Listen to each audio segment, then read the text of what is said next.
Lok Sabha Speaker Sumitra Mahajan disapproved of Union Minister Sadhvi Jyoti Niranjan's use of unparliamentary language during election campaign. She said that people should abstain from using foul words in any form. Talking on BJP's emphasis on Hindi language, Mahajan said that both regional and national languages are given equal importance in government works.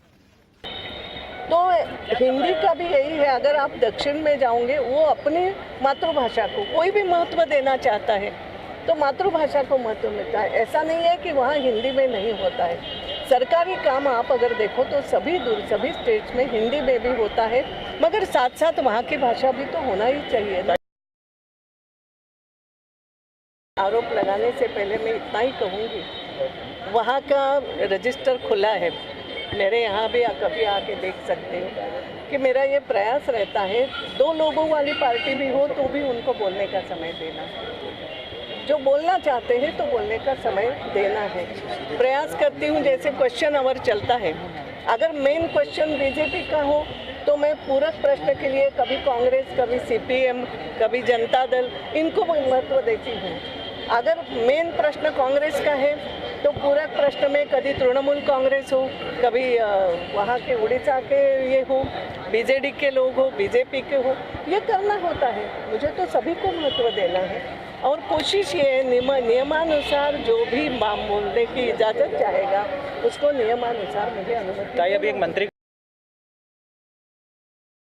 नहीं, देखो मंत्री हो या कोई हो या हम लोग भी हो, मेरी अपनी मान्यता हमेशा रही है कि हमारी भाषा हमेशा अच्छी रहना चाहिए। आलोचना भी करना हो तो हमने कोई गलत वाक्य टालना चाहिए, लेकिन होता है ऐसा कि राजनीति में मैं भी अभी कोशिश तो मैं पूरी करती हूँ।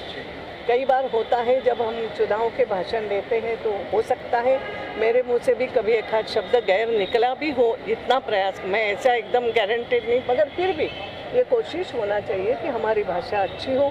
आजकल ये प्रयास ज़्यादा होने लगा है, भाषा का उपयोग गलत भाषा का कई लोग कर रहे हैं, और ऐसा नहीं, मगर ये बात देखना चाहिए कि वो जो महिला है वो महिला वास्तव में निषाद कम्युनिटी से आती है, केवट समाज से, मगर मैं उसको भी नहीं लेती हूँ, मैं जाति पाति को नहीं लेती हूँ, लेकिन वहाँ से पढ़ लिख कर निकली है, मगर उसके बाद वास्तव में साध्वी भी बनी है, एक अच्छे संस्कारित होने का प्रयास उसका चल रहा है।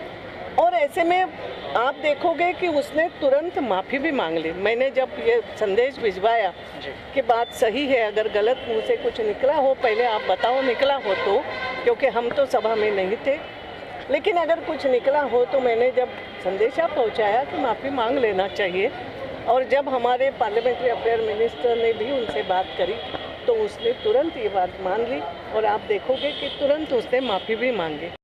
Powered by NNIS.